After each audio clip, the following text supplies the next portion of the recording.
Tirupati urban మండలం రణధీరపురం పంచాయతీలో కూటమికి ఎదురు దెబ్బ తగిలింది.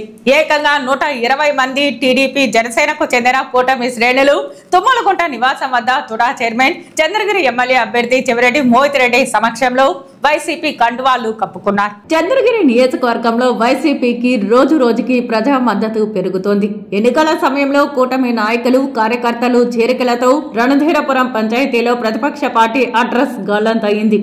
వైసీపీ నాయకుడు సుధా యాదవ్ ఆధ్వర్యంలో చెవిరెడ్డి మోహిత్ రెడ్డి సమక్షంలో వైఎస్ఆర్ కాంగ్రెస్ పార్టీ కండువాలు కప్పుకున్నారు.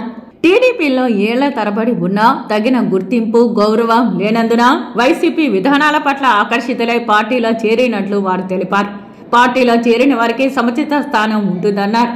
ప్రతి ఇంటి సంక్షేమం అభివృద్ధి నా బాధ్యత అంటూ మోహిత్ రెడ్డి వారికి భరోసా కల్పించారు. పార్టీ కోసం పనిచేసే వారికి ఎప్పుడూ తాను అండగా ఉంటానని హామీ ఇచ్చారు.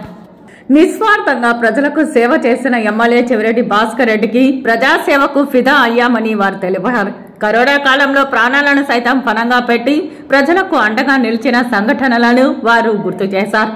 తండ్రికి తగ్గ తనయుడిగా చెవిరెడ్డి మోహిత్ రెడ్డి ప్రజాసేవకు అంకితం అవుతారని తెలిపారు. ఈ నెల 13న జరిగే పోలింగ్ లో ఫ్యాన్ గుర్తుపై ఓటేసి అత్యధిక మెజారిటీతో చంద్రగిరి కోటపై వైసీపీ జెండా ఎగురవేస్తామని ధీమా వ్యక్తం చేశారు. ఎన్నికల తర్వాత రాష్ట్రంలో సీఎంగా జగన్మోహన్ రెడ్డి, చంద్రగిరి ఎమ్మెల్యేగా చెవిరెడ్డి మోహిత్ రెడ్డి ప్రమాణ స్వీకారం ఖాయమని అన్నారు.